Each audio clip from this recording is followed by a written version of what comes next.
Today I'm going to explain the rules to Citadels, the board game. Right? Okay, so if you look, there's a few main pieces. These are gold. This is the crown counter. There are district cards, which look like this, and the front sides look like this. And then there are these character cards. Right? So the two main types of cards are the character cards, which you see here, right? And the district cards, which you see here. Okay, so basically, throughout the course of the game, all the players will accumulate district cards, which, form what's called a city. So let's say, as the game goes on, I might acquire these district cards, and you'll note a couple things. There's a gold cost on the upper left corner of each card. So this costs 4 gold.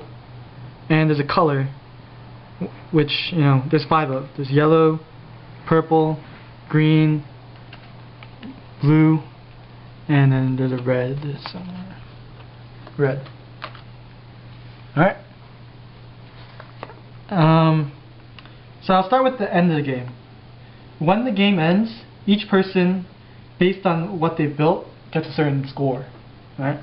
So the rules are summarized on this scoring card, which you don't need to. I'll explain it. But there's a few components. First, you just add up the total gold in all the districts of your city.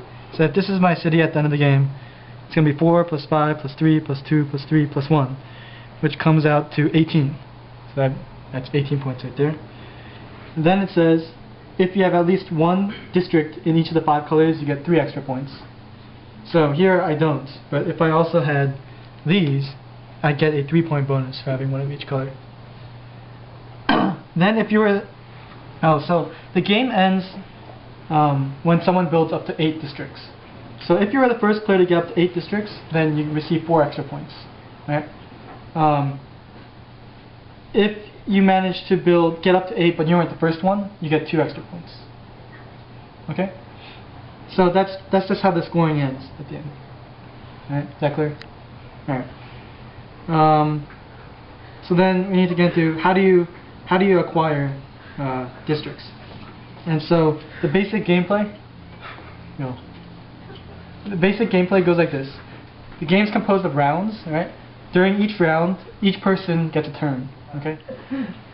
Alright. At the start of the round, there's a protocol by which each person gets assigned a character. Okay? So you see there's 8 character cards here. Alright? I'll explain the protocol later. But for now, just every player is going to get one of these cards. Alright? You'll see they're numbered 1 through 8. Alright? So, the initial protocol happens. Let's say I'm this, let's say someone else is that, let's say you're that, right? So forth. Alright. The players will get their turn in order by a number. Okay? So at the start of the round, once everyone's been assigned a character, we'll be like, alright, number 1, go first. Okay? And so in this case, this person here is character number 1. Okay? So they'll take their turn first. Alright? Your turn is composed of a few events. Right? Number 1, you take an action.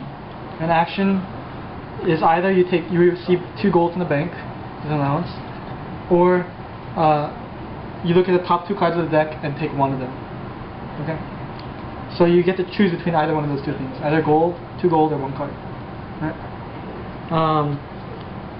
So after you've taken your action, then you may build a district. Okay? So during the course of the game, I might have, some gold in front of me, and I might have some cards in my hand. Like this. Alright. These are all expensive. Maybe like this. Okay? So, after I've taken my action, I can decide to spend gold to build a district. So here, this costs 3 gold. Right? 1, 2, 3. So I can pay 3 gold to the bank and build this monastery. Alright, it's called a monastery. Okay? Alright, so you can only build one of these per turn. Right? And then in addition to those 2 things, number 1 taking action, number 2 building a district, you can use your character ability. So each of the 8 characters has a different special ability, right? And that's really where the game gets interesting, because the abilities are all different, and they'll have different value to different players. And so, yeah, okay. Let me go over the protocol by which the characters get assigned. So basically, one person has a crown counter, so let's say that's me. Right? That person, assuming this is a 5-person game, does the following. First, you shuffle the cards randomly. Right? You do 1 face up, 1 face down, so that there's 6 cards left.